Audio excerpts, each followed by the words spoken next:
There is a silent truth hovering in the air of almost every marriage and long-term relationship.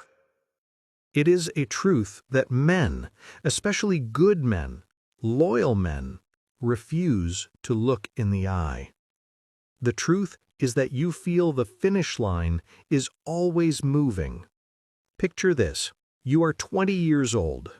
They tell you that if you get a steady job, you will be eligible. You get it. Then they tell you that if you buy a house, you will be a catch. You buy it. Then they tell you that if you are emotionally open, you will be the perfect husband. You do it. They tell you that if you are a present father, she will be eternally satisfied. You become that father. Decades pass. You are 40, maybe 50. You have checked every single box society put on the list. You have climbed every step. And yet, you feel a restlessness in her. You feel that despite all your success, despite all your provision, despite all your loyalty, she is still looking for something else. Not necessarily another man, but something else from you. You feel that your enough is never truly enough. You feel an invisible pressure, a constant demand for more status, more money, more excitement, more leadership. And you ask yourself with a mix of exhaustion and rage, when does the test end? When can I simply rest and be loved for who I am, and not for what I provide or what I climb? The answer, the inconvenient truth no one will tell you in modern couples therapy, is never. The test never ends. The common enemy here is the comforting lie of romantic, unconditional love. Society, Hollywood, and a modern narrative have sold you a flawed map. They have told you that women are looking for an equal. They have told you they are looking for a partner. They have told you that love is based on the static acceptance of who you are. That map is the cause of your frustration, because you have been taught to play a game of equality, when in reality you are trapped in a game of biological hierarchy. Today, I am going to reveal the hidden machinery behind this perpetual dissatisfaction. Today, we are going to talk about what really drives female selection. We are not going to use euphemisms. We are going to talk about hypergamy. But not the superficial version you hear on the internet. That is a childish simplification. We are going to talk about hypergamy as a biological survival imperative. I am going to show you the hidden system that allows a woman to love you and at the same time despise you if she feels you have stopped climbing. I am going to explain why your stagnation is her danger. What you are about to hear will shatter your beliefs about romance and loyalty. It will hurt because you will realize that the rest you crave does not exist in the nature of intersexual relationships. But it will also set you free, because once you understand the machinery, you will stop taking it as a personal attack and start seeing it for what it is, a mechanism of genetic and existential optimization. Brace yourself. We are going into the deep mind. The first act of this transformation requires us to destroy the greatest social lie of our time, the myth of the egalitarian partner. For 50 years, we have been bombarded with the idea that the ideal relationship is a perfect democracy between two equals, 50-50, that the modern, empowered, capable woman seeks a man who is her peer, her mirror. And you, being a logical and adaptable man, accepted this. You stopped trying to lead. You started asking, what do you want to do for everything? You shared your deepest fears. You stepped down from the pedestal of authority to meet her on the plains of equality. And what happened? the passion evaporated, the respect eroded, because the raw truth, the one that contradicts all modern pamphlets, is that the deep female psyche does not respond to the desire for an equal. It responds to the desire for a competent superior. This is not chauvinism, it is pure evolutionary biology. For hundreds of thousands of years, the equal could not protect her.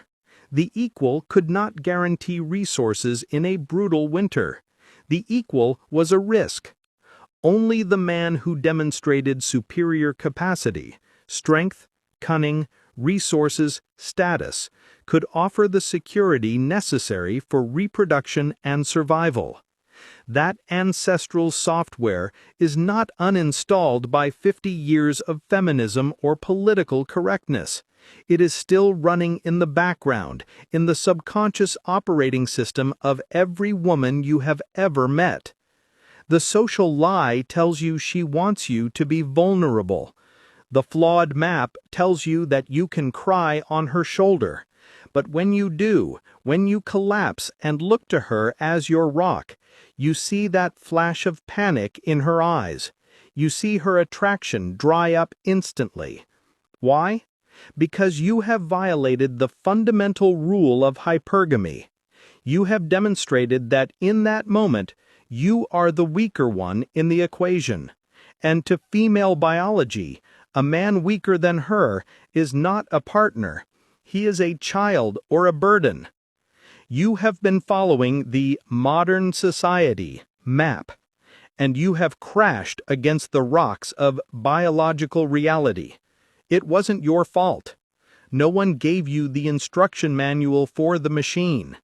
They told you the machine ran on sugar and kindness, when in reality it runs on power and competence. Now, the revelation. Let's define the beast.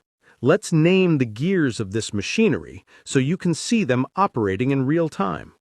Hypergamy is not interest in the malicious sense. It is not evil. It is a filter. We must baptize this concept correctly. We won't just call it hypergamy. We will call it the vertical optimization scanner. The vertical optimization scanner is a subconscious mechanism that is always on in a woman's mind. Always. It doesn't turn off when she gets married. It doesn't turn off when she has children. It doesn't turn off when she tells you, "I love you." This scanner has only one function: to evaluate if the man she is with is the best possible option she can access in terms of survival and genetic replication. It evaluates if you are still the ceiling or if you have become the floor. To understand this, we must introduce a key concept: the safety gap. Women, by biological nature, being physically more vulnerable and carrying the reproductive burden, have an existential need for safety. But I'm not just talking about physical safety. I'm talking about competent safety. They need to feel that you are in some way above them in capability, that you can solve problems they cannot, that you can face threats that paralyze them, that you can navigate chaos better than they can. That distance between your capacity and hers is the safety gap. As long as that gap exists, as long as she perceives you as more capable, more stoic, stronger, or more resourceful than her, she feels safe. And that safety is the foundation of female desire. She can let go. She can be feminine. She can relax because she knows the captain of the ship knows more than she does. But here is where the tragedy of the modern man comes in. You get married. You relax. You enter the comfort zone. You stop learning. You stop taking care of your body. You stop having ambition. You start seeking her approval for everything. And at the same time, she keeps growing. She advances in her career. She matures. Suddenly, the apex anxiety is activated. When a woman feels that she is the strongest, smartest, or most capable person in the relationship, she does not feel empowered in the romantic context. She feels terrified. She feels there is no roof. She feels exposed to the elements. If she is the leader, who protects her? If she is the one solving everything, what does she need you for? Apex anxiety is what kills the libido. It is what generates contempt. A woman cannot desire a man she feels she has to take care of or direct. It is biologically impossible. Her hypergamist instinct, the desire to look up, clashes against the reality of having to look down or to the side. And this friction creates the resentment you feel. You think you are being a good egalitarian partner, but she feels you have failed in your primal duty, to be her competent superior. Now, let's go to the system, to the chronicle of how this manifests in real life. Because hypergamy is not static, it is dynamic. It is a constant test. Many men believe the sale is closed on the wedding day. They believe the contract is signed and loyalty is guaranteed by law or morality. The reality is that hypergamy requires continuous recertification. Imagine you are a pilot. It doesn't matter that you flew perfectly 10 years ago. If you don't pass the physical and technical test today, you don't fly. Your license must be renewed. Your woman is constantly recertifying you, and she does it through a mechanism that all men hate but few understand, the shit tests or congruence tests.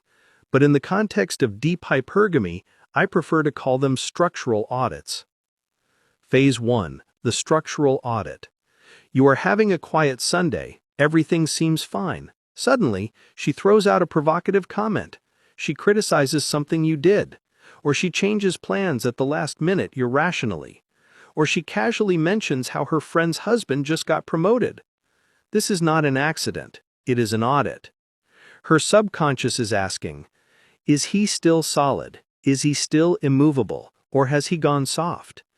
If you react with anger, with defensiveness, or with pleading, you have failed the audit.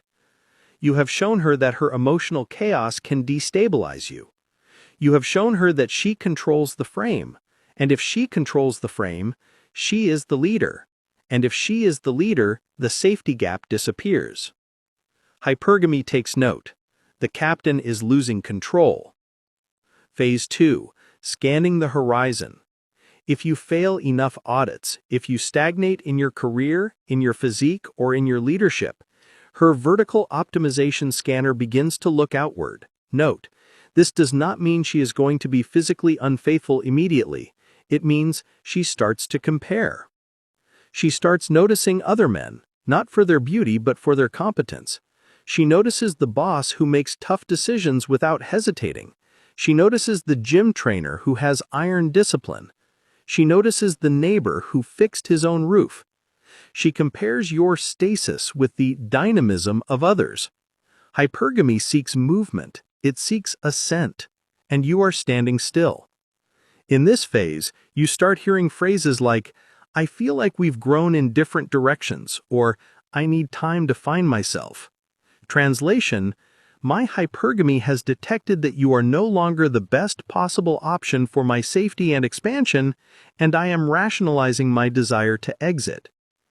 Phase 3, contempt and historical rewriting.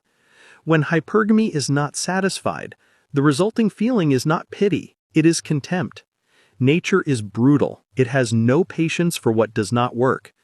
A woman who feels she is tied to a man who does not surpass her in capacity feels she is wasting her biological potential.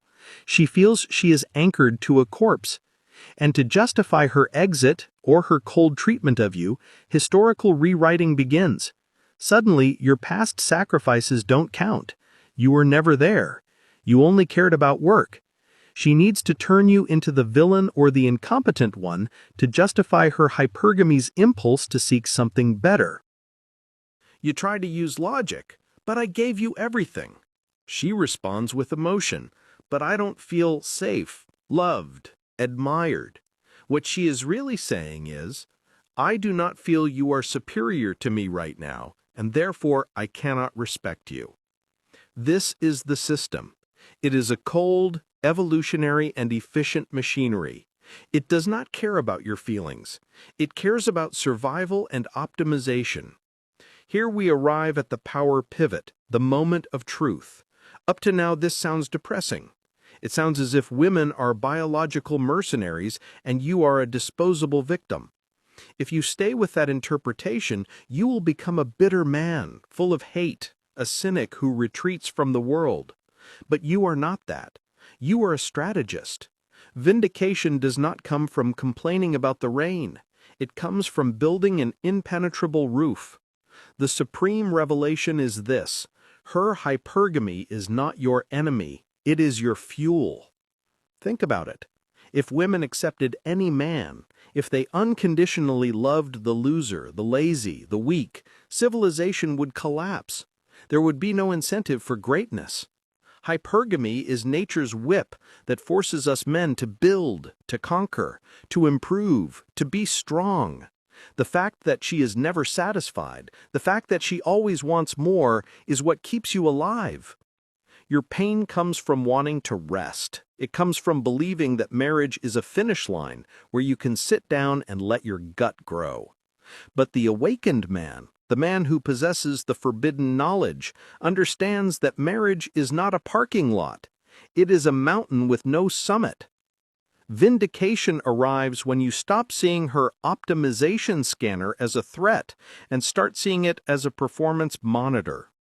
When she tests you, when you feel that pressure, instead of getting offended, you use it. You ask yourself, have I become complacent? Have I stopped leading? Have I stopped cultivating my own power? Her hypergamous nature is the most brutal and honest mirror you will ever have. If she despises you, it is very likely that there is a part of you that has become despicable, weak, lazy, needy. Here is the secret of power. You must become your own hypergamous origin point.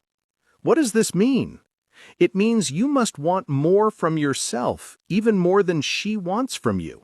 You must be the one who is never satisfied with your current level of knowledge, strength, or wealth. You must be the one obsessed with the ascent. When you were the one leading the change, when you were the one who is always growing, her hypergamy calms down, it relaxes, because her scanner looks and says, this man is climbing faster than I could alone. I am safe with him. He is the best vehicle for my survival. The only way to beat hypergamy is to be unreachable in your ascent. If you are always evolving, she will always be trying to catch up to you. She will always be trying to earn you. The dynamic is reversed.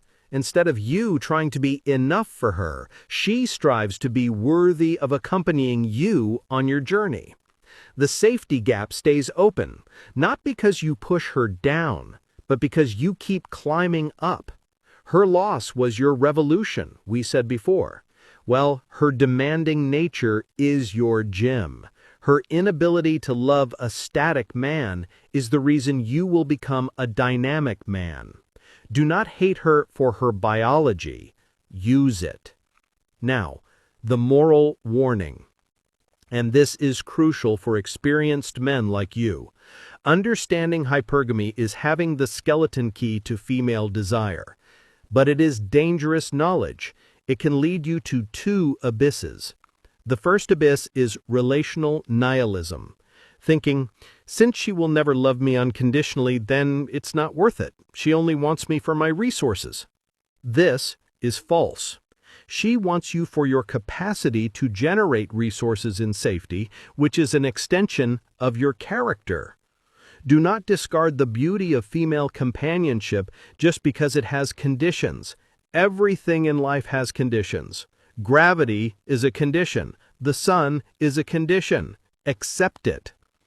The second abyss is the tyranny of performance, becoming so obsessed with being the perfect alpha, the perfect provider, that you burn out. You become a slave to your own ambition just to keep her.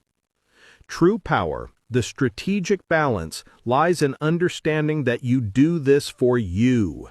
You climb the mountain not so she looks at you, but because you are a mountaineer. You build the empire not to buy her shoes, but because you are an emperor. If she accompanies you and respects you, she is welcome. Enjoy her femininity, her care, her beauty. It is the warrior's reward. But if she decides to leave, if her hypergamy irrationally decides that the neighbor is a better option, you do not collapse because you weren't climbing for her. You were climbing for you. Your value did not depend on her validation, it depended on your altitude. You keep climbing. And from above, the view is clear. Understanding hypergamy takes away the fear of losing her, because you know that as long as you stay on the path of ascent, you will always have options. You know that you are the prize. Biology dictates it. The scarce resource is not beauty, which is common. It is high-level masculine competence and stoic leadership, which is extremely rare. We have traveled to the depths of biological programming. We started with the frustration of the moving finish line, the feeling that your effort is never enough. We destroyed the myth of romantic egalitarianism and exposed the truth that women seek a competent superior, not a roommate. We revealed the machinery, the safety gap, and apex anxiety. You understood why your stagnation generates her contempt. We saw the chronicle of structural audits and how a lack of leadership leads to historical rewriting. And finally, we found vindication in the power pivot. Hypergamy is not your enemy. It is the fuel of your ascent. It is the constant reminder that you must not stop. You are no longer blind. You now see the strings that move the puppets of desire. You see the world as it truly is. If this revelation has shattered your childish illusions and handed you the sword of adult truth, like this video and subscribe, because here we don't give dating advice, we give strategies to reign. But more importantly, join the tribe. Join the elite of men who have stopped crying over the injustice of love and have started mastering the rules of the game. And as a badge of your new understanding, as a sign that you accept nature's challenge, comment the word ascent. Comment ascent if you understand that the only direction is up. Comment ascent if you accept that your rest is in the grave, but your glory is in the climb. Comment ascent if you decide to be the ceiling and never again the floor. Most men will keep wondering, what does she want? They will keep buying flowers to put out nuclear fires. They will keep being victims of a biology they refuse to accept. Not you. You have looked into the abyss of hypergamy and smiled back, because you know you are built to climb. And while they look for someone to accept them as they are, you will become someone who is impossible to ignore.